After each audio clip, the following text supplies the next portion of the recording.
আসসালামু আলাইকুম প্রিয় মুসলমান ভাই ও বোনেরা, আজকের ভিডিওতে আমরা জানব হযরত সালেহ আলাইহিস সালামের উটনির ঘটনা। হযরত হুদ আলাইহিস সালামের অনুসারীগণও পূর্বেকার প্রচলিত রীতি অনুসারে কিছুদিন ধর্মপথে স্থির থেকে অবশেষে শয়তানের প্ররোচনায় পথ ভ্রষ্ট হয়ে গেল ও মূর্তি পূজায় আত্মনিয়োগ করল। আদ বংশের লোকেরা তো এই সময় ধ্বংসের কোলে বিলীন হয়ে গিয়েছিল। ঠিক এমনই সময় শাম নবীর বংশীয় সামুদ এক প্রভাবশালী ব্যক্তি, যে শাম এবং হেজাজের মধ্যবর্তী স্থানের অধিবাসী ছিল। সে আদ বংশের ধ্বংসের দৃশ্য দেখে তাদের রাজ্যে আগমন করে বাদশাহী তখ্তে উপবেশন করল এবং দেশকে পুনর্গঠন করার কাজে মনোযোগ দিল। তার শক্তি, সামর্থ্য, তেজ, বীর্য এবং বিচক্ষণতার গুণে দেশে শীঘ্রই সুখ শান্তিতে পূর্ণ হয়ে উঠল। দেশের লোকজন যথেষ্ট সচ্ছল এবং সম্পদশালী হলো। ফলে ক্রমেই তারা আল্লাহর পথ ভুলে অন্য পথে চলে যেতে লাগলো। বাদশাহ সামুদের বংশীয় লোকদের সংখ্যাও অতি দ্রুত বৃদ্ধি পেতে লাগলো, কিন্তু তারা ধনৈশ্বর্য ও অধিক সচ্ছলতার কারণে গর্বিত হয়ে পড়ল। আর সাথে সাথে সত্য ধর্মের রীতিনীতিগুলো বাদ দিয়ে হুদ নবীর অনুসারীগণ পরবর্তী পর্যায়ে যেরূপ মূর্তি পূজায় অভ্যস্ত হয়ে পড়ছিল, এরাও দেখাদেখি তাদের এই পথ অবলম্বন করল, বরং তাদের চেয়ে অধিক খারাপ আচরণের হয়ে উঠল। এমত অবস্থায় আল্লাহ তাআলা সামুদ জাতিকে সৎপথ প্রদর্শনের ব্যবস্থা করলেন। এই সম্পর্কে স্বয়ং আল্লাহ তাআলা কোরআন মাজিদে ইরশাদ করেন, পরম করুণাময় আল্লাহ তাআলা সামুদ জাতিকে হেদায়েত করার উদ্দেশ্যে হযরত সালেহ আলাইহিস সালামকে নবী রূপে পাঠালেন। তিনি তার স্বজাতীয় গণকে বললেন, হে আমার কওম, তোমরা সর্বশক্তিমান আল্লাহ তাআলারও ইবাদত করো, কেননা তিনি ছাড়া তোমাদের জন্য আর কোনো উপাস্য নেই, আর আমাকে তিনি রাসূল রূপে পাঠিয়েছেন। সুতরাং তোমরা সকলে আমার কথা মেনে চলো। পূর্ববর্তী কওমে আদের ঘটনা তো তোমরা চোখের সামনেই দেখলে যে আল্লাহর অবাধ্য হলে কি ঘটনা ঘটতে পারে। হযরত সালেহ আলাইহিস সালামের আহ্বানের জবাবে সামুদ জাতি বলল, তুমি আমাদের ওই মতো একজন সাধারণ মানুষ ছাড়া আর অন্য কিছুও নও, এবং মানুষ কখনো নবী রাসূল হতে পারে না। অতএব তুমি কোনো না কোনো একটি মুআজিজা দেখাও, যদি তুমি সত্যবাদী থাকো। হযরত সালেহ আলাইহিস সালাম বললেন, তোমরা কিরূপ মুআজিজা দেখতে চাও? তারা বলল, ওই পাহাড়টির মধ্য হতে একটি উটনি বের হয়ে আসবে, আর তা তখনই একটি বাচ্চা প্রসব করবে এবং রীতিমতো তাকে দুগ্ধ পান করাবে। এরূপ ঘটনা দেখতে পারলে তবেই বুঝবো যে তুমি আল্লাহর সত্য নবী। এমন মুহূর্তে ফেরেশতা জিবরাইল আলাইহিস সালাম এসে তাকে বললেন, হে আল্লাহর নবী, আপনি তাদের নিকট হতে একটি ওয়াদা আদায় করুন যে তারা যেন ওই উটটিকে প্রহার না করে। বস্তুত হযরত সালেহ আলাইহিস সালাম তাদের নিকট হতে ওইরূপ ওয়াদা গ্রহণ করলেন। ঠিক এই মুহূর্তে আল্লাহ তাআলার দরবার হতে পুনরায় নির্দেশ আসলো যে, হে সালেহ, তুমি আমার নিকট প্রার্থনা করো। আমি 4000 বছর পূর্বেই ওই পাহাড়ের মধ্যে একটি পুষ্টি সৃষ্টি করে রেখেছি, যেন যথাসময়ে তোমার মুআজিজা দেখতে পারে এবং তোমার নবুয়তের দলিল আরও সুদৃঢ় হয়। অতঃপর হযরত সালেহ আলাইহিস সালাম আল্লাহ তাআলার দরবারে দোয়া করলেন। সঙ্গে সঙ্গে একটি সুন্দর উটনি ওই পাহাড়ের ভিতর হতে বের হয়ে আসলো।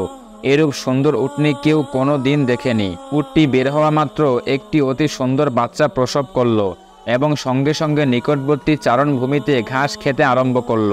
বিখ্যাত তাফসির গ্রন্থ ফাতহুল আজিজে বর্ণিত রয়েছে যে হযরত সালেহ আলাইহিস সালামের ওই মুআজিজা দেখে সামুদ জাতির জিন্দা নামক সর্দার সঙ্গে সঙ্গে বলে উঠল, নিশ্চয়ই হযরত সালেহ আলাইহিস সালাম আল্লাহ তাআলার খাঁটি পয়গম্বর, তাতে কোনো সন্দেহ নেই। এই কথা বলে সে নিজের আত্মীয় স্বজন ও 6000 অনুগত লোক নিয়ে একই সাথে হযরত সালেহ আলাইহিস সালামের প্রতি ঈমান আনল। কিন্তু অন্য কোনো লোক এত বড় আশ্চর্য মুআজিজা চোখে দেখেও সত্য ধর্ম গ্রহণ করল না। তারা বলতে লাগলো, সালেহ দেখা যায় এক ভয়ঙ্কর জাদুকর। নিরেট পাথর থেকে উটনি বের হওয়ার ঘটনাকে কোথায় দেখেছো? এরূপ ভয়ঙ্কর জাদুর ছলনা থেকে আমরা কিছুতেই দেবদেবীর পূজা ছেড়ে দিতে পারি না। আমরা কি নিরেট মূর্খ যে একটি জাদুর খেলায় ভুলে গিয়ে সালেহকে আল্লাহর নবী বলে স্বীকার করব? মূলত তারা তাদের প্রতিশ্রুতি ভঙ্গ করে ধ্বংসের পথেই থেকে গেল। কেউ ঈমান গ্রহণ করল না।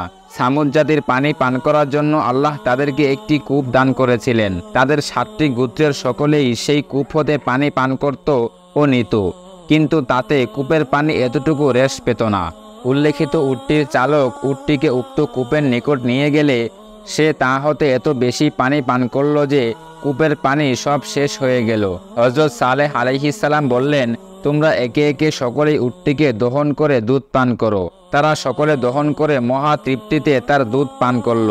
এবং অনেক বড় পাত্র ভরে দুধ বাড়িতে নিয়ে গেল, কিন্তু তাতে উটের বাটের দুধ সামান্য মাত্র কমল না।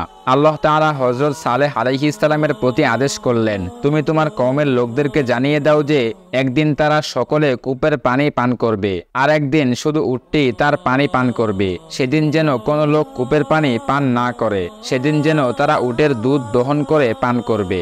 আর যেদিন লোকজন কূপের পানি পান করবে, সেদিন যেন উটের দুধ দহন করে তা পান না করে। হযরত সালেহ আলাইহিস সালাম আল্লাহর এই আদেশের কথা সকলকে জানিয়ে দিলেন এবং তিনি সকলকে এও বলে দিলেন যে এটা কিন্তু স্বয়ং মহান আল্লাহ তাআলার উট, সুতরাং তোমরা একে কোনো রকম অযথা বিরক্ত করো না।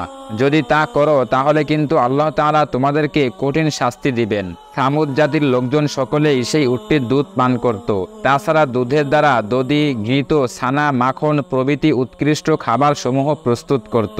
এর মাধ্যমে তাদের বেশ অর্থ উপার্জন হতে লাগলো, ফলে অচিরেই তারা বেশ সম্পদশালী হলো। এভাবে একাধারে 4টি বছর গত হয়ে গেল। এরপর একদিন হযরত সালেহ আলাইহিস সালাম নিজের কওমের লোকের সাথে কথাবার্তা বলার সময় এরূপ এক উক্তি করলেন যে এই মাসে কারো ঘরে পুত্র সন্তান জন্মগ্রহণ করলে তার দ্বারা কোনো অঘটন ঘটার ফলে তোমাদের বংশ ধ্বংস হবার কারণ হবে। আল্লাহর কি অপার মহিমা! ঘটনাক্রমে ওই মাসে 10 জন মহিলা 10টি পুত্র সন্তান প্রসব করল। তারা সকলেই হযরত সালেহ আলাইহিস সালামের উক্তি শুনেছিল। সুতরাং 9 জন মহিলাই নিজ নিজ সন্তান মেরে ফেলল, কিন্তু একজন মহিলা তার সন্তান মেরে ফেলল না, বরং তাকে সে আদর যত্নে লালন পালন করতে লাগলো। ছেলেটি অত্যন্ত হৃষ্টপুষ্ট এবং শক্তিশালী হলো। ওই ছেলেটির নাম রাখা হয়েছিল কেদার। কেদারকে দেখে যে 9 জন মহিলা তাদের সন্তানদেরকে মেরে ফেলেছিল, তারা মনে মনে অত্যন্ত দুঃখ পেল। তাদের শুধু মনে হতে লাগলো যে হযরত সালেহ আলাইহিস সালামের কথা একেবারে অর্থহীন, অযথা আমরা আমাদের সন্তানকে হারিয়ে ফেললাম। তাদের অত্যন্ত ক্ষোভ এবং বিরক্ত জন্মে গেল হযরত সালেহ আলাইহিস সালামের প্রতি। তারা বলতে লাগলো, আমরা খালি খালি হযরত সালেহ আলাইহিস সালামের কথায় বিশ্বাস করে নিজেদের সন্তান হারালাম। উক্ত মহিলাদের ক্ষোভ এবার প্রতিহিংসার রূপ ধারণ করল। তাদের কথাবার্তা শুনে অনেকেরই আস্থা এবং বিশ্বাস হযরত সালেহ আলাইহিস সালামের হতে কমে গেল। তারা মনে করতে লাগলো যে একটি উটনীকে কেন্দ্র করে অনাহত নিষ্পাপ 9টি শিশু সন্তান অকালে প্রাণ হারালো। সুতরাং তাদের অনেকেই এরূপভাবে প্রতিজ্ঞাবদ্ধ হলো যে ওই উটটিকে তারা হত্যা করে ফেলবে। কিন্তু এই কথা কেউই চিন্তা করল না যে হযরত সালেহ আলাইহিস সালাম সতর্ক করে দিয়েছেন যে উক্ত উটের প্রতি কেউ কোনো রকম অসৎ আচরণ করলে আল্লাহর তরফ হতে কঠোর আযাব আসবে। সামুদ জাতির বিনাশের ঘটনা। সামুদ জাতির দুর্ভাগ্য ঘনিয়ে এসেছিল, তাই শীঘ্রই একদিন উল্লেখিত কেদার মেসদা নামক এক ব্যক্তির সাথে এক যুগে নেশার বস্তু পান করে এরূপ যুক্তি করল যে উটটিকে হত্যা করার দায়িত্ব তারা পালন করবে। কওমের আরও কতিপয় শরাব পাই তাদের এই ব্যাপারে আরও উৎসাহ প্রদান করল। উটটি যখন কূপের তীরে পানি পান করতে আসবে তখনই তারা কাজ সাধন করবে বলে সিদ্ধান্ত গ্রহণ করল। পরবর্তী দিন উটটি যখন উক্ত কূপের তীরে পানি পান করতে উপস্থিত হলো, তখন কেদার একটু দূর হতে তার গ্রীবায় তীর নিক্ষেপ করে তাকে আহত করল। ঘটনাস্থলে অনেক লোকই উপস্থিত ছিল, কিন্তু একটি লোকও তাকে এই খারাপ কাজ হতে বিরত রাখল না, বরং সকলে তারা নীরব সম্মতি প্রদান করল। আহত উটটি বেদনায় অস্থির হয়ে উপস্থিত জনতাকে হামলা করতে উদ্যত হলে তারা ছুটে পালালো। উটটিও পিছু পিছু তাদেরকে ধাওয়া করে চলল। ঠিক এই মুহূর্তে মেসদা পিছনের দিক হতে দৌড়ে এসে তরবারি দ্বারা তার পায়ে প্রচণ্ড আঘাত হানল। পা দ্বিখণ্ডিত হয়ে উটটি লুটিয়ে পড়ল। সাথে সাথে দুষ্কৃতিকারী ছুটে এসে অস্ত্রের আঘাতে উটটিকে হত্যা করে ফেলল। উটটি হত্যা সম্পর্কিত ঘটনা পবিত্র কোরআনে ইরশাদ হয়েছে এরূপ, পরন্তু তারা সেই উটটিকে হত্যা করে ফেলল। অবশ্য পরে এই কাজের জন্য তারা লজ্জিত হলো। উটনির বাচ্চাটি নিকটেই ছিল। সে মাতৃ হত্যার করুণ দৃশ্য দেখে দ্রুত সেখান হতে ছুটে পালালো। যে স্থান হতে তার মাতা আত্মপ্রকাশ করেছিল সেই স্থানে ঢুকে পড়ে আত্মগোপন করল। পাপাত্মাগণ অনেকেই বাচ্চাটিকেও মেরে ফেলতে উদ্যত হয়েছিল, কিন্তু তা আর পারেনি। হযরত সালেহ আলাইহিস সালাম যখন উটের মৃত্যু সংবাদ শুনতে পেলেন, তিনি নিজের কওমের লোকদের কাছে উপস্থিত হয়ে বললেন, তোমরা এখন আর মাত্র 3টি দিন দুনিয়াবি আরাম আয়েশ করে নিতে পারো, কেননা তোমাদেরকে যেই সতর্ক বাণী শোনানো হয়েছে তা কোনো ক্রমেই মিথ্যা হবার নয়। তোমাদের হায়াত আর মাত্র 3 দিন আছে। লোকজন জিজ্ঞেস করল, তার কোনো পূর্ব নিদর্শন প্রকাশ পাবে কি? হযরত সালেহ আলাইহিস সালাম বললেন, অবশ্যই প্রকাশ পাবে। 3 দিনের প্রথম দিন তোমাদের সকলের চেহারা সবুজ রং হয়ে যাবে, দ্বিতীয় দিন তা লাল রং ধারণ করবে, আর তৃতীয় দিন তোমাদের মুখমণ্ডল ও সারা দেহ ঘোর কালো রং হয়ে যাবে। তার পরবর্তী দিনে তোমাদের প্রতি নেমে আসবে আল্লাহ তাআলার তরফ হতে কঠোর গজব। হযরত সালেহ আলাইহিস সালাম বর্ণিত এই ধ্বংসের নিদর্শন যখন প্রকাশ পেল, তখন যারা উক্ত হত্যায় প্রত্যক্ষ ভূমিকা গ্রহণ করেছিল তারা হযরত সালেহ আলাইহিস সালামকে হত্যা করার উদ্দেশ্যে তার ঘরে যাত্রা করল, কিন্তু ইতিমধ্যেই তাদের উপরে আল্লাহর গজব পৌঁছে গেল। তখন আর নবীকে হত্যা করা তো দূরের কথা, নিজেদের বাঁচার চিন্তায় অস্থির হয়ে পড়ল। তারা আবার দৌড়ে গিয়ে যার যার ঘরে আশ্রয় নিল, কিন্তু আল্লাহর নির্দেশে ফেরেশতা জিবরাইল আলাইহিস সালাম তখন ভয়ঙ্কর রূপ ধারণ করেছেন। তিনি সামুদ জাতির লোকদের ঘরগুলোকে ধরে সামান্য নাড়া দিলেন, আর তাতেই সেগুলো সব ভেঙ্গে চুরে একাকার হয়ে গেল। অতঃপর হযরত জিবরাইল আলাইহিস সালাম এমন এক প্রচণ্ড হুঙ্কার দিলেন, যার হৃদয় ফাটানো আওয়াজে সব লোক অজ্ঞান হয়ে পড়ল এবং সঙ্গে সঙ্গে তারা মাটির মধ্যে গেড়ে গিয়ে চিরদিনের জন্য বিলুপ্ত হয়ে গেল। তাদের আর কোনো চিহ্নই অবশিষ্ট রইল না। হযরত আব্দুল্লাহ ইবনে আব্বাস রাদিয়াল্লাহু তাআলা আনহু হতে বর্ণিত আছে, সামুদ জাতির 7টি কবিলার সকলেই এসে হযরত সালেহ আলাইহিস সালামের নিকট জিজ্ঞেস করেছিল যে তারা কিভাবে ধ্বংসের মধ্যে পতিত হবে। তার উত্তরে তিনি বলেছিলেন যে ফেরেশতা জিবরাইল আলাইহিস সালামের হৃদয় বিদারী হুঙ্কারেই তারা মাটির ভিতরে চলে যাবে। এই কথা শুনে তারা প্রত্যেকেই কানের ছিদ্রে তুলা গুজে দিয়েছিল, যেন ফেরেশতা জিবরাইলের প্রচণ্ড হুঙ্কারের আওয়াজ কর্ণে প্রবেশ না করে।